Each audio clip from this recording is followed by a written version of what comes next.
ترجمہ: اللہ تمہیں معاف کرے، آپ نے انہیں اجازت کیوں دی جب تک آپ کے سامنے سچے لوگ ظاہر نہ ہو جاتے اور آپ جھوٹوں کو نہ جان لیتے۔ عفا اللہ عنک، اللہ تمہیں معاف کرے۔ عفا اللہ عنک سے کلام کی ابتدا کرنا اور خطاب شروع فرمانا مخاطب کی تعظیم اور توقیر میں مبالغہ کے لیے ہے، اور زبان عرب میں یہ عرف شائع ہے کہ مخاطب کی تعظیم کے موقع پر ایسے کلمے استعمال کیے جاتے ہیں۔ حضرت فقیہ ابو لیث سمرقندی رحمۃ اللہ علیہ بعض علماء سے نقل کرتے ہیں کہ اس آیت کا معنی یہ ہے کہ اللہ تعالیٰ آپ صلی اللہ علیہ وآلہ وسلم کو عافیت سے رکھے، آپ نے انہیں اجازت کیوں دی؟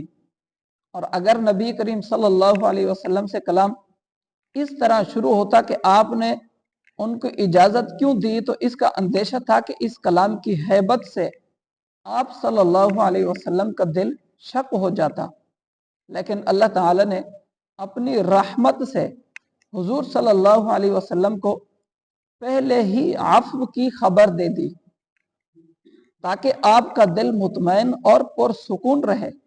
اس کے بعد فرمایا، آپ صلی اللہ علیہ وسلم نے انہیں جہاد میں شامل نہ ہونے کی اجازت کیوں دی، حتیٰ کہ آپ کو پتہ چل جاتا کہ اپنے عذر میں کون سچا اور کون جھوٹا ہے۔ لا يستأذنك الذين يؤمنون بالله واليوم الآخر ان يجاهدوا بأموالهم وأنفسهم واللہ علیم بالمتقین۔ ترجمہ: اور جو لوگ اللہ اور قیامت پر ایمان رکھتے ہیں وہ آپ سے اپنے مالوں اور جانوں کے ساتھ جہاد کرنے سے بچنے کی چھٹی نہیں مانگیں گے، اور اللہ پرہیزگاروں کو خوب جانتا ہے۔ یؤمنون باللہ والیوم الآخر، اللہ اور قیامت پر ایمان رکھتے ہیں۔ مفتی احمد یار خان نعیمی رحمۃ اللہ علیہ فرماتے ہیں، اللہ پر ایمان رکھنے میں رسول اللہ صلی اللہ علیہ وسلم پر ایمان رکھنا بھی داخل ہے، کیونکہ ایمان سے مراد ایمان صحیح ہے، وہ وہی ہے جو رسول کے ساتھ ہو، ورنہ اللہ تعالیٰ کو تو منافق بھی مانتے تھے، اللہ تعالیٰ کو صرف اللہ کو منافق بھی مانتے تھے۔ بات یہ ہے کہ رسول اللہ صلی اللہ علیہ وسلم کو بھی مانے اور ان کی پیروی کرے۔ حضرت عمرو بن جمحور رضی اللہ عنہ کا جذبہ شہادت، اس سے معلوم ہوا کہ جہاد کے موقع پر معذرتیں کرنا منافقت کی علامت تھی۔ معذرتیں کرنا منافقت کی علامت تھی، جبکہ کامل ایمان والے ہر کڑی آزمائش میں پورے اترتے ہیں اور جہاد جیسے سخت موقع پر دل اور جان اور مال کے ساتھ حاضر ہونے کو تیار رہتے ہیں۔ اس بارے میں ایک صحابی رسول کا واقعہ، ایک واقعہ تو چند آیات کے بعد آگے اور آ رہا ہے، ایک اور واقعہ غزوہ احد کے موقع پر جہاد کی رغبت کا بیان کیا جاتا ہے۔ حضرت عمرو بن جمحو انصاری رضی اللہ عنہ لنگڑے تھے، یہ گھر سے نکلتے وقت یہ دعا مانگ کر چلے تھے کہ یا اللہ مجھے میدان جنگ سے اپنے اہل و عیال میں آنا نصیب نہ کرنا۔ ان کے 4 بیٹے بھی تھے، جہاد میں مصروف تھے، لوگوں نے ان کو لنگڑا ہونے کی بنا پر جنگ کرنے سے روک دیا، تو یہ حضور صلی اللہ علیہ وسلم کی بارگاہ میں گڑ گڑا کر عرض کرنے لگے کہ یا رسول اللہ صلی اللہ علیہ وسلم، مجھے جنگ میں لڑنے کی اجازت عطا فرمائیے، میری تمنا ہے کہ میں بھی لنگڑاتا ہوا باغ بہشت میں خرامہ خرامہ چلا جاؤں۔ ان کی بے قراری اور گریہ زاری سے رحمت عالم صلی اللہ علیہ وسلم کا قلب متاثر ہو گیا، یعنی دل آپ کا متاثر ہوا، اور آپ نے ان کو جنگ کی اجازت دے دی۔ یہ خوشی سے اچھل پڑے اور اپنے ایک فرزند کو ساتھ لے کر کافروں کے ہجوم میں گھس گئے۔ حضرت ابو طلحہ رضی اللہ عنہ کا بیان ہے کہ میں نے حضرت عمرو بن جمحو رضی اللہ عنہ کو دیکھا کہ وہ میدان جنگ میں یہ کہتے ہوئے آگے چل رہے تھے کہ خدا کی قسم میں جنت کا مشتاق ہوں۔ ان کے ساتھ ساتھ ان کو سہارا دیتے ہوئے ان کا بیٹا بھی انتہائی شجاعت کے ساتھ لڑ رہا تھا، یہاں تک کہ یہ دونوں شہادت سے سرفراز ہو کر باغ بہشت میں پہنچ گئے۔ لڑائی ختم ہو جانے کے بعد حضرت عمرو بن جمحور رضی اللہ عنہ کی زوجہ میدان جنگ میں پہنچی اور ایک اونٹ پر ان کی اور اپنے بھائی اور بیٹے کی لاش رکھ کر دفن کے لیے مدینہ منورہ لانی چاہی، تو ہزاروں کوششوں کے باوجود کسی طرح بھی وہ اونٹ ایک قدم بھی مدینے کی طرف نہیں چلا، بلکہ وہ میدان جنگ ہی کی طرف بھاگ بھاگ کر جاتا رہا۔ ہند نے جب حضور صلی اللہ علیہ وسلم سے یہ ماجرا عرض کیا تو آپ صلی اللہ علیہ وسلم نے فرمایا کہ یہ بتاؤ کیا عمرو بن جمحو نے گھر سے نکلتے وقت کچھ کہا تھا؟ ہند نے کہا کہ جی ہاں، وہ یہ دعا کر کے گھر سے نکلے تھے کہ یا اللہ مجھے میدان جنگ سے اہل و عیال میں آنا نصیب نہ کرنا۔ آپ صلی اللہ علیہ وسلم نے فرمایا کہ یہی وجہ ہے کہ اونٹ مدینے کی طرف نہیں چل رہا۔ اللہ اکبر۔ ایک تو اس میں صحابہ کرام کا جذبہ جہاد، شوق شہادت، معذور ہونے کے باوجود جہاد کا جذبہ، اور مومن کا یہ جذبہ اور منافق کی معذرتیں، اور ان کی جو زوجہ ہے ان کا بیٹا بھی شہید ہوا، شوہر بھی شہید ہوا، بھائی بھی شہید ہوا، پھر بھی صبر و استقامت۔ آج کے زمانے میں شاید ہی کسی کے پاس، البتہ اس زمانے میں فلسطین میں عورتوں میں یہ جذبہ نظر آتا ہے کہ اتنے مصائب و آلام کے باوجود ان کے بعض کے بارے ان کے خاندان شہید ہو گئے، کسی کے 74 بندے شہید ہو گئے خاندان کے، کسی کے کتنے شہید ہو گئے، کتنے پوتے شہید ہو گئے، بچے شہید ہو گئے، یہ شہید ہو گئے۔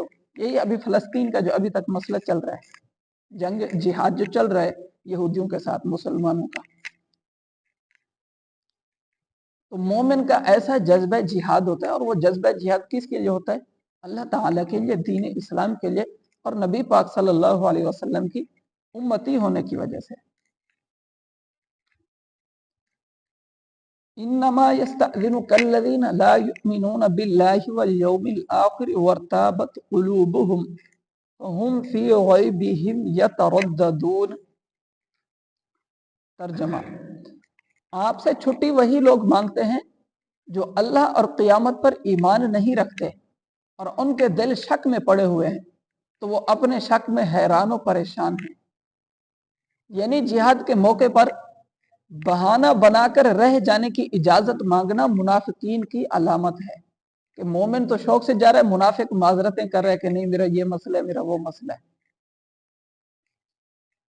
نبی کریم صلی اللہ علیہ وآلہ وسلم پر ایمان نہ لانا اللہ تعالیٰ کا انکار ہے۔ اس آیت سے معلوم ہوا کہ حضور صلی اللہ علیہ وسلم پر ایمان لانا در حقیقت رب تعالیٰ کا انکار ہے۔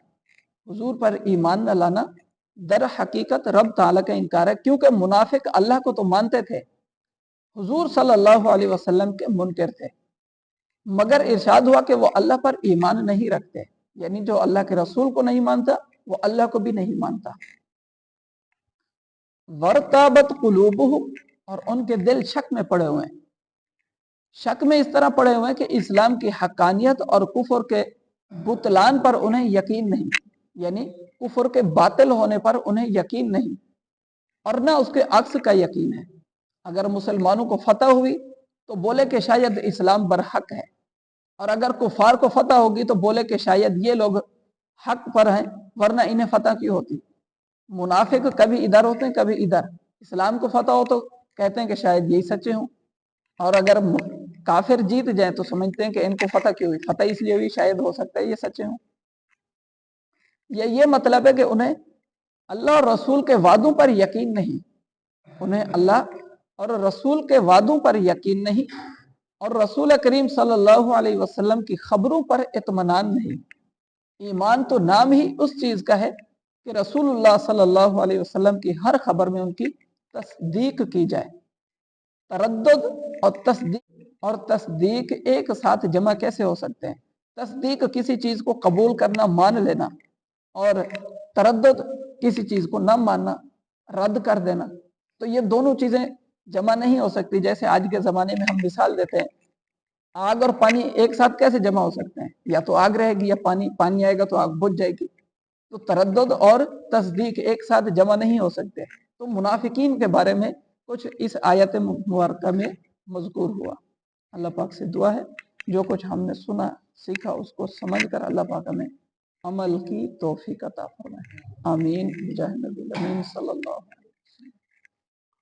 بسم اللہ الرحمن الرحیم، الحمد للہ رب العالمین، والصلاة والسلام على سید الانبیاء والمرسلین، جزا اللہ عنا محمد ما هو اہل، اللہم ربنا آتنا فی الدنیا حسنہ وفی الآخرۃ حسنۃ وقنا عذاب النار، اللہم رب ارحمہما کما ربیانی صغیرا، ان اللہ وملائکتہ یصلون علی النبی یا ایہا الذین آمنوا صلوا علیہ وسلموا تسلیما، اللہم صل علی سیدنا ومولانا محمد کما تحب وترضى له، سبحان ربک رب العزة عما یصفون وسلام علی المرسلین والحمد للہ رب العالمین برحمتک یا